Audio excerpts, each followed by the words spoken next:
it was an absolute incredible moment for Eckes Marketing because it really kind of helped me put myself on the map. Events, let's go back to the very beginning. So I am 22. I have Eckes Marketing. And I have this business coach / kind of like mentor that is helping me with all things Eckes Marketing, helping me break into the social media space. And, you know, one of the things that we started talking about was like, okay, how do I go get more clients? Like, how do I sell Eckes Marketing? How do I get out there? She's like, oh, let's do an event. And I'm like, cool. Like, let's talk about this. Like, what kind of event? She's like, well, you should bring like people to the space. Like, I just did this influencer brunch. Like, let's do an influencer brunch. I was like, fuck yeah, let's do an influencer brunch. You guys, I was 22 years old. I had zero money. Let's see, I'm trying to think back what year it was like. I think it was like maybe 2017, 2018. Influencers in San Diego were like a thing, but not as much as they are now. Like now we have like segmentations of influencers in San Diego. We have like our foodies, we have our fashion girlies, we have our travel bloggers, we have our mommy bloggers. Like we have segmentations all across the board, right? Or like different niches.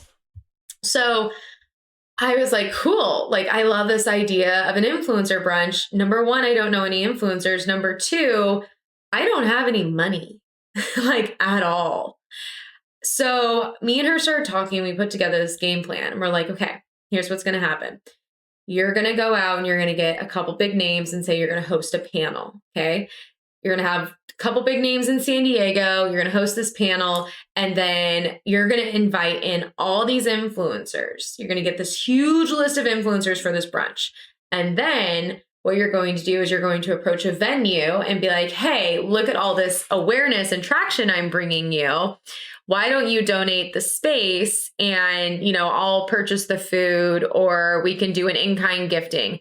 I think at that point, we actually did all in-kind gifting for all these influencers. Again, this was a completely different time. This was influencers were attending events for free. There was a lot of in-kind donations on both brand parts. Influencers were more willing to go to these events and show up. And there wasn't really, I think, and that's not to throw shade at influencers or the brands, but that's more of this time was so early on that I think influencing hadn't been as easy to monetize as it is now.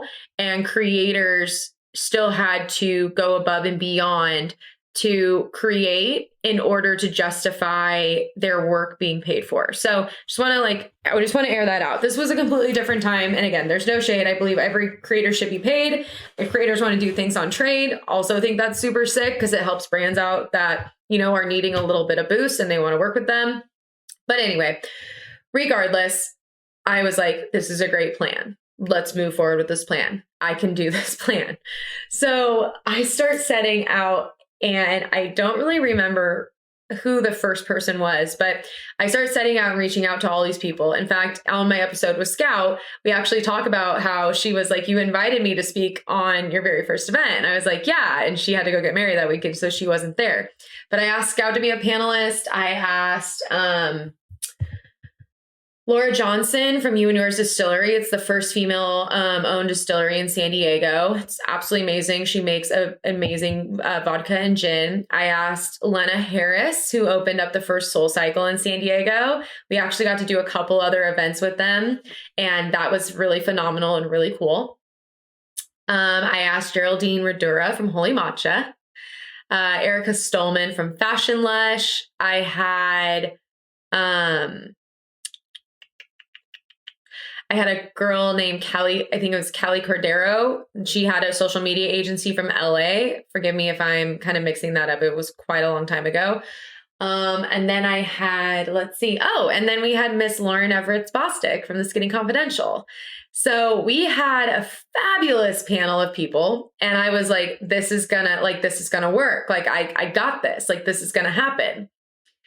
So then I'm like, okay, now there's three things I have left. Number one, I have to find the venue. Number two, I need to start inviting all these influencers that are going to want to come see this panel speak. And number three, I need a badass goodie bag because, like, why wouldn't I have something to give them? So as I'm doing this, again, this whole plan, I want to bring you back to this. This whole plan was to market my agency. this whole plan was to showcase me being this expert. And by the way, I was interviewing the panel as like a marketer, as like someone that is an expert, that is starting this agency, that can do this kind of shit, that has all these influencers. And all these brands that I went after for the goodie bag were actually brands I was like trying to get as potential clients.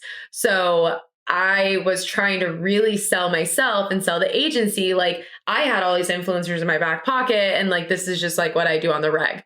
That is not what I did on the reg. I was just starting out, but like, I was like, I'm going to fucking do this flawlessly. Like, this is all I got. So, so long story short, I was like, okay, let's think about this goodie bag. Let's approach all these brands and let's ask for sponsorship money.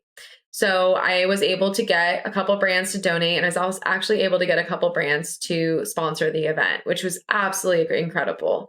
So I was able to have like some food paid for. I was able to have like the tote bags paid for. And Suja actually was our headline sponsor, which was like such a dream brand. Kopari was a part of it. A bunch of other San Diego based brands were a part of it. And it was just such a cool goodie bag. And it turned out and really worked out well.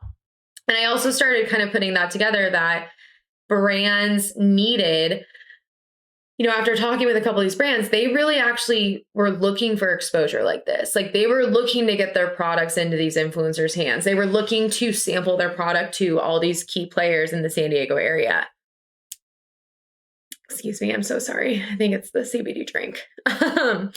So as I was like talking with them, they were like, this is such a great idea. Like, of course, like, we'd love to sponsor, like, what, you know, can we give product? Can we do a signature cocktail? All these different things. And it was absolutely amazing.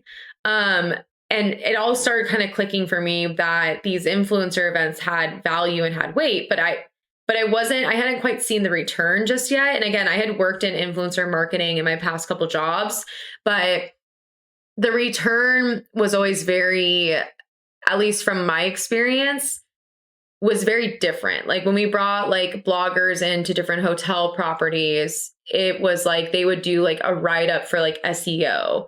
And then like we'd have the rights to use the photo.